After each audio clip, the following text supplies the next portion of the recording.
Thanks very much, Dick. Ladies and gentlemen, Minister Cimoszewicz and distinguished guests, good evening and thanks for giving me the opportunity to speak tonight. I want to begin by acknowledging the great work of the Foreign Policy Association, in particular the efforts of your President Noel Lateef in organizing the World Leadership Forum, dedicated as it is to the topic of how we can restore confidence in the global economy. Noel and others at the FPA have brought together a remarkable collection of world leaders and distinguished commentators, and they have, I'm absolutely sure, given you a very interesting couple of days. As the SEC goes about the duty of regulating America's securities markets, we are keenly aware of the links between our markets and others throughout the world. And we appreciate the benefits of expanding cross-border trading and investment, creating new jobs, enhancing competitiveness, and fostering economic growth. We're vigilant about cooperating with our counterparts in other countries because we want to help ensure a level playing field that provides a favorable climate for commerce. Since I'm here on this platform, among the guests of the Foreign Policy Association, it would be natural for me to talk only about international issues confronting the SEC and how resolving these issues will inject new confidence in the global economy and spark economic growth. I will touch on what we are doing on the foreign front, but I want to focus my remarks tonight on something, to my way of thinking, of far more reaching significance, and that is the need to restore the moral and ethical underpinnings of America's corporate and financial institutions at a time when so many of these institutions are still recovering from revelations of serious malfeasance. Restoring these underpinnings is closely linked to the process of restoring confidence in American business. But this process is not simply a matter of pushing and pulling the right economic levers.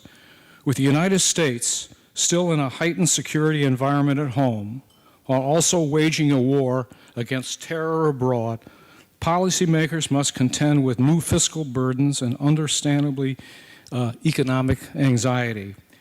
Add in a busting of the economic bubble following a 10-year bull market, the startling disclosures by a number of American companies in recent years, the resulting incidents of serious erosion of business principles, has produced a landscape that resembles the financial equivalent of the perfect storm. Recovering from such a storm and restoring a public confidence has been and is no small challenge. Indeed, it is a major, long-term undertaking, and our leadership throughout the world depends upon this recovery. There's been progress symbolized by the passage of the Sarbanes-Oxley Act and its implementation, but there have been more recent setbacks, including unfortunate governance failures at the New York Stock Exchange and the abusive trading of mutual fund shares. In the end, public confidence will only be restored when companies in the United States and abroad are willing to move beyond basic compliance and into a setting of new standards of integrity. Investors, whether in the United States or abroad, must be able to see for themselves that business has moved beyond simple compliance with the new laws and is living up to the spirit underpinning all of our security laws.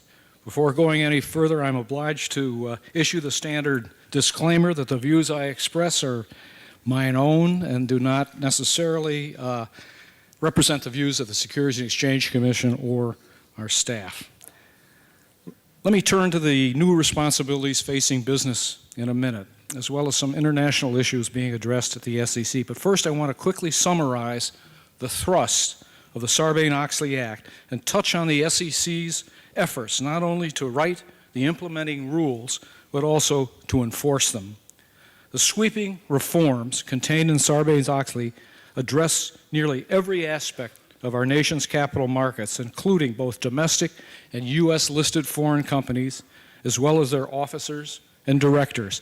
The Act also affects those who play crucial professional roles, ensuring the integrity of our capital markets, accounting firms, research analysts, and attorneys. The principal objectives addressed in the Act can be grouped into three basic themes: to strengthen the performance of accountants and lawyers and other traditional gatekeepers, to strengthen enforcement of the federal security laws, and to improve the tone at the top relative to director and executive responsibility. Starting with the efforts to strengthen the accounting profession and to restore confidence in it, the centerpiece has been the establishment of the Public Company Accounting Oversight Board, PCAOB, or Peekaboo, as it's been named. In a matter of months, the joint efforts of the Commission and the PCAOB have turned what was just an outline in paper into an energetic organization. The board is absolutely vital to our markets going forward, and its chairman, Bill McDonough, is showing inspired leadership, a former trustee of the Foreign Policy Association, I might add. A second important element of Sarbanes-Oxley provides the Commission with new tools to enforce federal security laws. The laws strengthen our ability and the ability of criminal prosecutors to obtain meaningful sanctions against those who violate the federal security laws. Law also expanded our authority to return funds to harmed investors via the creation of the so-called Fair Fund provisions. The Commission is in the midst of significantly enlarging our professional staff, which will help us get new cops on the beat to enforce the new rules. Indeed, the process has already begun. As an example, for the fiscal year through Monday of this week, the Commission has filed 621 major enforcement actions, 161 of which involved financial fraud or reporting violations. During this same period, the Commission has sought to bar 150 offending corporate executives and directors from holding such positions with publicly held companies. Further, we are holding accountable not just the companies who engage in fraud, but also participants. Recent actions, for instance, signify that the Commission's willingness to sanction bankers whose professional advice has been instrumental in aiding illegal and fraudulent acts by corporate clients, as well as insurance companies that would enable public companies to obscure or hide their true financial condition. We've also worked to return funds to investors who've suffered losses, rather than merely collecting those funds for the government. As part of these efforts, we've obtained the single largest financial penalty ever imposed for violations of American securities law, thanks to Sarbanes-Oxley's Act, and the proceeds from this penalty will be made available to harmed investors and not the U.S. government. The third element of the Sarbanes-Oxley Act is focused on improving executive responsibility, or what is called the tone at the top. We now require certification of disclosure and financial reporting by CEOs and CFOs. The Act has also instituted prohibitions on insider loans. We've implemented new provisions regarding companies or requiring companies to disclose annually whether they've adopted codes of ethics for their senior officers. Moving to the international issues, the SEC will continue to take an active role in promoting the globalization of securities markets. The Commission recognizes the benefits that foreign market participants bring to our markets and our investors, and we've always given them equal treatment. The level playing field has helped to increase the number of non-U.S. companies registered in the United States from 517 in 1992 to more than 1,300 less than a decade later, representing countries of all sizes and from all regions of the world. As part of our commitment to showing global economic leadership, the SEC is working closely with its counterparts throughout the world on developing common approaches for regulating financial markets. Indeed, the International Organization of Securities Commissions, in which we actively participate, will soon be issuing a statement endorsed by 15 regulators from the world's biggest securities markets. It lays down forthright international ethics standards for equity research analysts. The SEC was pleased to play a significant role in the drafting of these principles. They will help to address conflicts of interest in the equity research field throughout the world, not just in the United States, aimed at restoring confidence in the integrity of financial markets. We're also working hard to accelerate progress on a number of other important international issues. One such issue is the convergence of international accounting standards and the generally accepted accounting principles used in the United States. It sounds kind of arcane. The issue has major implications, however, to cross-border business. If the difficult issues involved in convergence can be resolved, and that's no easy task, investors and issuers alike will benefit by increasing comparability and reducing the cost of capital. The Commission is also working with the PCAOB on addressing oversight of those foreign accounting firms involved in auditing American public companies and foreign companies traded in the U.S. markets. This is a principal responsibility of the PCAOB, which is continuing to work with accounting regulators from throughout the world on developing collaborative mechanisms for oversight. In addressing these issues, I trust the Commission and our counterparts abroad will be able to build on our past experience of cooperation and assistance. Our experiences have shown that cooperative solutions allow different regulatory systems to work compatibly, maximizing the quality and efficiency of the programs and enhancing investor protection. As I mentioned earlier, the SEC has many issues on the docket, spanning from the enforcement of our security laws to cooperating with the counterparts on a range of international issues.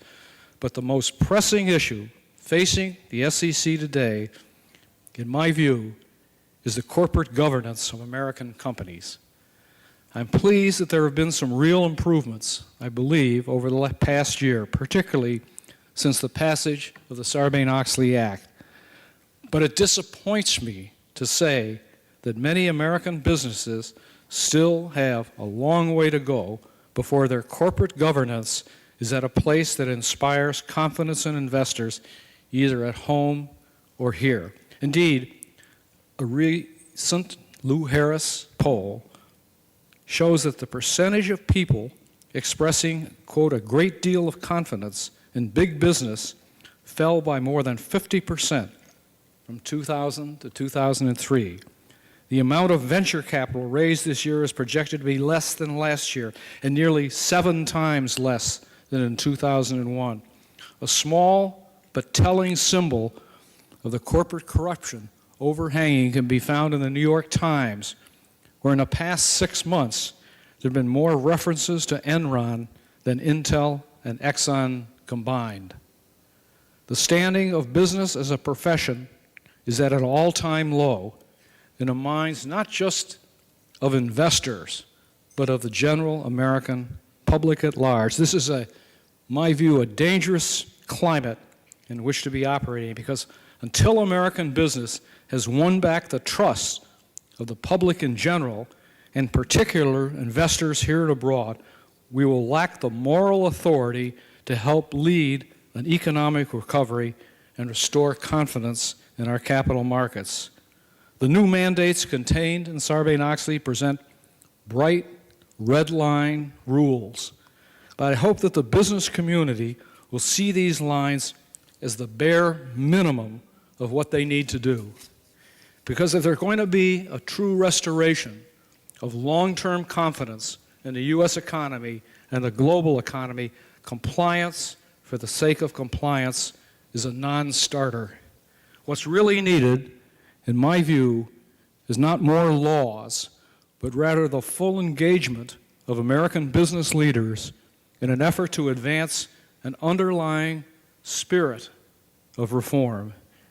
These reforms must inculcate a company-wide mindset to do the right thing. And that mindset must become what I like to think of as the DNA of the corporation, from top to bottom.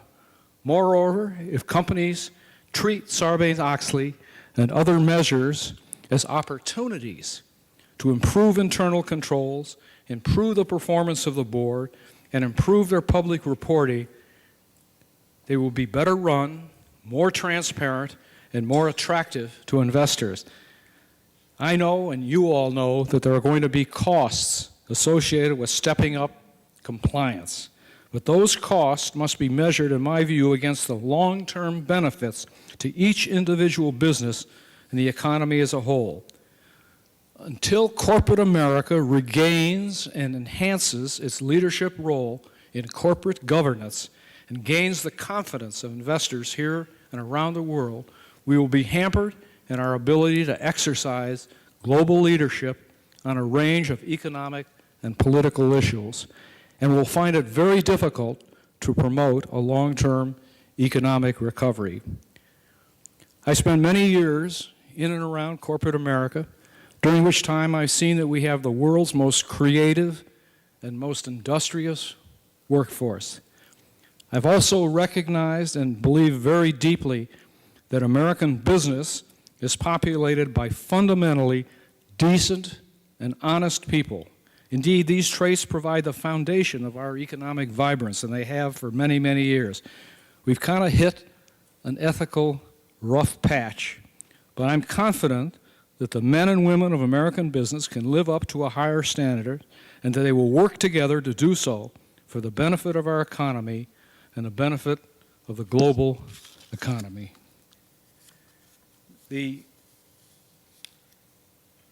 What I'd like to say in closing is I want to thank, first of all, the Foreign Policy Association again for giving me this opportunity to speak at the World Leadership Forum.